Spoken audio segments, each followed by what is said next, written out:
అయిపోయాడంటే అక్కడ ఉన్నటువంటి రాజకీయ నాయకుల పరిస్థితి ఏ విధంగా చూడాలి. ఇప్పుడు తంగేడ ఉదయ శ్రీనివాస్ గారు అనేక సందర్భాల్లో చలమలశెట్టి సునీల్ గారిని విమర్శిస్తా ఉన్నారు.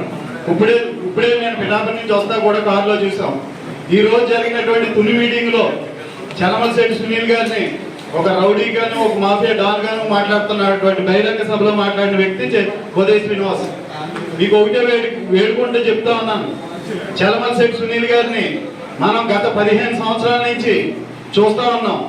అనేక సందర్భాల్లో ఆయనకి వ్యతిరేకంగా చేసినటువంటి నాలాంటి వ్యక్తులు కూడా ఆయన క్షమించి హక్కును చేసుకున్నటువంటి మంచి మనసు ఉన్నటువంటి వ్యక్తి చలమలశెట్టి సునీల్ గారు.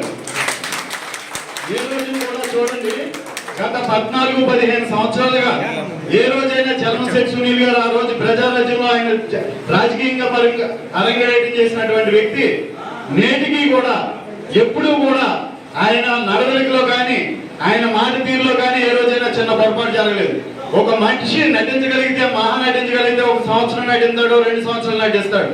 కానీ చలమలశెట్టి సునీల్ గారు ఒక రాజ్యసభ ఎంపీ అవ్వాలనుకుంటే, ఒక రాజ్యసభ కావాలనుకుంటే ఈ జిల్లాలో నుంచే కాదు, ఈ రాష్ట్రంలో నుంచే కాదు, ఈ దేశంలో ఉన్నటువంటి ఏ రాష్ట్రం నుంచి అయినా సరే రాజ్యసభ 1 నిమిషంలో కొనుక్కోగల దమ్ము ధైర్యం ఉన్న వ్యక్తి చలమలశెట్టి సునీల్ గారు. కానీ ఆయన మనందరిని నమ్ముకుని, అంటే ఇక్కడ ఉన్నటువంటి కార్యకర్తలు ఆయన వెంట, పార్టీలకు అతీతంగా ఆయన వెంట నడిచినటువంటి కార్యకర్తలకి ప్రజల మధ్యలో గెలవాలని, ప్రజల్లోంచి ఆయన నాయకుడు అవ్వాలని అనేక సందర్భాల్లో 3-4 సార్లు ఓడిపోయినా సరే ఆయన ఈ రోజుకి కూడా రాజ్యసభ 1 గంటలో రాజ్యసభ తెచ్చుకోగలిగే సత్తా ఉన్న నాయకుడు ఈ రోజు కూడా పోరాటం చేద్దాం అనుకుంటున్నాడు. ప్రజల నుంచి గెలవాలనుకుంటున్నాడు, ప్రజల మనసులు గెలవాలనుకుంటున్నాడు, కార్యకర్తల హృదయాల్లో స్థానం సంపాదించుకోవాలనుకుంటున్నాడు. అటువంటి వ్యక్తికి మనం అండగా ఉండాలి. ఉదయ శ్రీనివాస్ గారు ఇప్పుడే చూశాను వీడియో, అతను మాట్లాడుతూ ఉన్నాడు ఒక మాఫియా డాన్ అని. ఈ రోజు చెప్తున్నాను, నాకు ఇంకా బహిరంగ సభల్లో మాట్లాడే అవకాశం వైఎస్ఆర్సీపీ పార్టీలో రాలేదు. కానీ ఉదయ శ్రీనివాస్ ఒక్క బండారం మొత్తం బట్టలింపి నుంచోబెట్టే దమ్ము ధైర్యం ఉంది. అక్కడ వీడియో తెస్తున్నారు, వీడియో రికార్డ్ చేయండి, వీడియోనే రిలీజ్ చేయండి. ఉదయ శ్రీనివాస్ గారు, మీరు అనేక సందర్భాల్లో చలమలశెట్టి సునీల్ గారి మీద మాట్లాడుతున్నటువంటి మాటలు ఏమున్నాయో ప్రతి మాటకి మీరు ఒక జవాబు చెప్పవలసిన పరిస్థితి ఉంది. కానీ మేము నోడిపోయామంటే మీరు కాకినాడ పార్లమెంట్ లో 7 నియోజకవర్గాల్లో తలెత్తుకోలేనటువంటి పరిస్థితి మేము చెప్పగలం. పిఠాపురంలో మీకు 8 నెలల క్రితం పవన్ కళ్యాణ్ గారు మిమ్మల్ని ఎంతో ఆశయాలతో మిమ్మల్ని అక్కడ నిల్చోబెట్టాలని పెడితే పిఠాపురం నియోజకవర్గాన్ని 6 ముక్కల కింద చేసినటువంటి వ్యక్తి 15 సంవత్సరాలుగా కొన్ని వేల మందిని కార్యకర్తలు ఈ రోజుకి చెక్కు చెదరకుండా ఆయన వెనక నడిపించుకుంటున్న చలమలశెట్టి సునీల్ గారి గురించి మాట్లాడే దమ్ము ధైర్యం మీకు లేదని నేను చెప్తా ఉన్నాను. కానీ ఒకటి చెప్తా ఉన్నాను, రాజకీయాల్లో మనం ఒకటి గుర్తుపెట్టుకోండి, అంటే మనకి గెలిపే విజయం. చలమలశెట్టి సునీల్ గెలిచాడంటే ప్రతి ఇంటిలోనూ ఒక మనిషి గెలిచినట్టే, ప్రతి ఇంటిలోనూ ఒక అన్న గెలిచినట్టే, ప్రతి ఇంటిలోనూ ఒక తండ్రి లాంటి మనసున్న మనిషి గెలిచినట్టే. దానికి నేను ఎందుకంటే 16 సంవత్సరాలు కష్టపడిన వ్యక్తిని నాకు అనేక పదవులు ఇస్తా ఉన్నారు.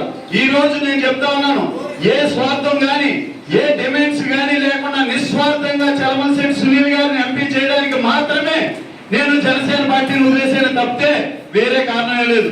అటువంటిది నేనే వదిలేశానంటే ఆయన వెనుకున్నటువంటి మీరు, 15 సంవత్సరాల నుంచి ఆయన అనుకున్నటువంటి మీరు ఈ రోజు ఈ 25వ తారీఖు అదే ఆఖరి రోజు అవ్వాలి. ఎందుకంటే ఆ రోజే విజయం, చలమలశెట్టి సునీల్ గారి విజయం, కాకినాడ ఎంపీ అనే విజయం.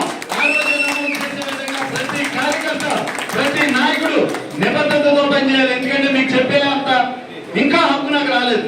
కానీ మనందరం ఆయనకి అండగా ఉండాలి. ఒక క్రమశిక్షణతో ప్రతి ఒక్కళ్ళు, ఇది మన భుజాల మీద ఎక్కువ రోజులు లేదు, కేవలం 23 రోజులు 23 రోజులు కష్టపడితే మనం ఈ పార్లమెంట్ లో 5 సంవత్సరాల పాటు ప్రజలకి, మన కుటుంబానికి, మన కుటుంబ సభ్యులకు కూడా సేవ చేసుకునే పరిస్థితి ఉంటుంది. ఒక్క 23 రోజులు మనందరం కష్టపడదాం. మీతో పాటు నేను కూడా నడుస్తాను.